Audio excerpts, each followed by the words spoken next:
Hey, what's up, everybody? Welcome to episode number 106 here on Season 1. And today we are talking about how should you, or what's a good, successful setup for your Stash Retire account. I brought in the banana bar today. These are my son's favorite, snacks. These are so good. It's literally just banana, so it's, super healthy. But it tastes like banana bread. So they're really good. Anyways, this question comes from Christopher Michael. And he asks, I love your content. This is why I watch your channel. I'm wondering if you could do a video on how many ETFs and which ones we should use on Stash Retire. So we're going to dive into it. First of all, if you want to see where this comment comes from, feel free to check it out, episode 100. So anyways, first of all, I just want to say thanks, Christopher. I appreciate the kind words. That video hits the nail on the head on why I make these videos and why I continue to produce content. And my content continues to get better. So if you did miss yesterday's video, go back and check it out. There's some around 2 minutes, 2.5 minutes. There's a really funny part, and then at the very end, there's also another funny part with these things popping up right here. Anyway, so let's go ahead and get into it. I'm setting up my Stash Retire account a little bit different than I would recommend, and I'll dive into that probably in a different episode. But how I would recommend setting up and how I'm setting up. I'm setting it up in a funny kind of way, I guess, and maybe I'll get some better returns on that. But I wouldn't recommend how I'm going to do it. So, first of all, however, though, with the way that I'm going to set up, I'm still going to use the same principles that I would give to someone who's going to set up their own account. First of all, the three basic principles that I would recommend for a Stash Retire account is I would recommend using between 5 to 15 ETFs. That's pretty standard. The amount of ETFs that you choose will determine your risk level. Help determine your risk level. So if you're 5 ETFs, it might be a lot more risky than a 15 ETF account. So that's all I'm saying is that between 5 and 15, you're going to get a pretty standard amount of risk. Excuse me, with a pretty good amount of reward. You just want to make sure that you understand what kind of risk you want to take on. Also, the amount that will determine the risk level will be the percentage of the account, and I'll get into that later as well. All the ETFs that you're going to select need to be paying out dividends, and these dividends need to be more than the expense ratio. So you want to be making money off the dividends. You don't want to be losing money and then try to expect growth as well. So growth is great, but dividends are great also because you can reinvest those. So you want to make sure you're getting kind of both growth and investments and dividends that equal basically that the dividends equal the expense ratio, or are greater than the expense ratio. So that way you actually make money. Also, all the ETFs have to have had growth since inception. So there's a few on or Stash that have had a negative growth since inception. There's also some that have had a negative growth since 5 years and that kind of stuff. I just say as long as it has a positive growth since inception, you're probably going to make some money.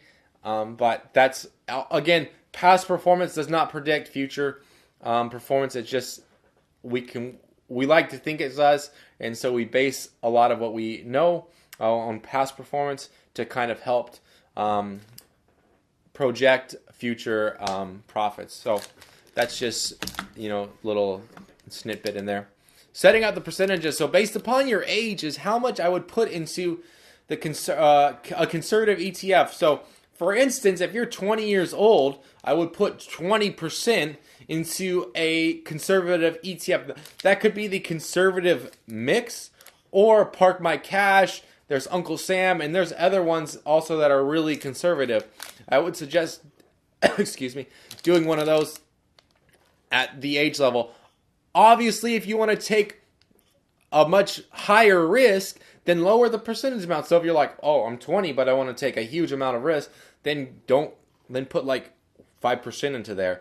I wouldn't recommend that, however, but again, when you play with that number, the money that goes into the conservative ETFs, and then also the amount of diversification that you're in, so the amount of ETFs that you're in will also change the risk level. So those two are gonna are the ones that are gonna change the risk level. So if you're like, I don't want to be risky at all, do 15 ETFs and go super high into those conservative ones.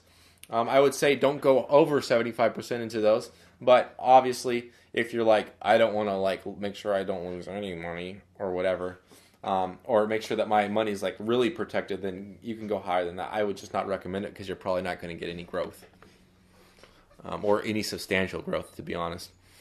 From here, I would split the rest of my I would split, and you can kind of do it however you want. I would do 25% into a stable ETF, one that's getting pretty consistent returns. I have my personal opinion. I just love delicious dividends.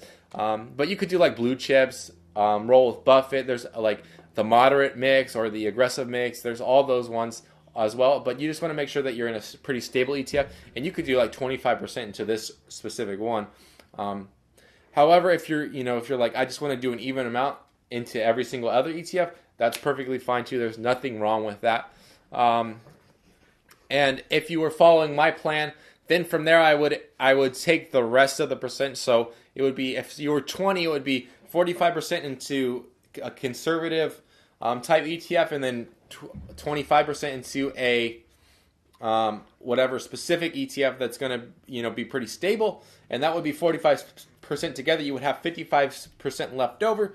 You could take that and you could split it up into the rest of them, and say, I don't know, you picked 5, you could do 11% into each of them like that. So it's completely up to you on how you balance it out. I would just say that remember what percentage you're supposed to be at, because when it comes down to rebalancing, which is also very important, with your regular deposit that you're going to be making, you want to make sure that you keep those percentages at relatively close to the original plan. So make sure you write your original plan out on what percentages all those ETFs are supposed to be at. So when you make a deposit, you could be like, okay, I need to put $5 here to boost that back up to 11%. Or you know what? Bonds has been going down because all my other stocks have been just completely crushing it, and so I need to put some more away in there. So that's how I would operate the account. Obviously, write stuff down, write your plan down, and then continue to go along with that. You can always tweak, but you don't want to make huge drastic changes to your portfolio unless you have to. So, anyways, I hope that helps you out. Let's go ahead and dive into the question of the day, and that is, what is your favorite pizza topping?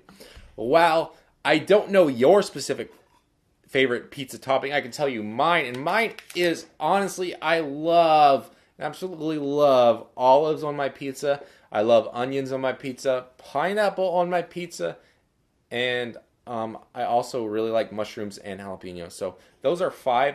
My top favorite, though, is olives, hands down, without fail. I would just have, if I only had one pizza, I would have it covered in olives and eat that.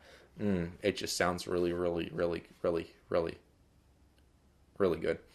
So, anyways, I hope that gives you a little explanation on, I don't know why you would pick olives for your pizza. But anyways, if you guys have any questions regarding Stash, Acorns, or Robinhood, as well as general investing advice, business, Etsy, or coaching, feel free to post those down below, and I will catch those on the next episode. But until next time, don't forget to subscribe up here and check out the top 3 ETFs for Stash Retire, and check out the video right about here. And as always, thank you for watching. I really appreciate it.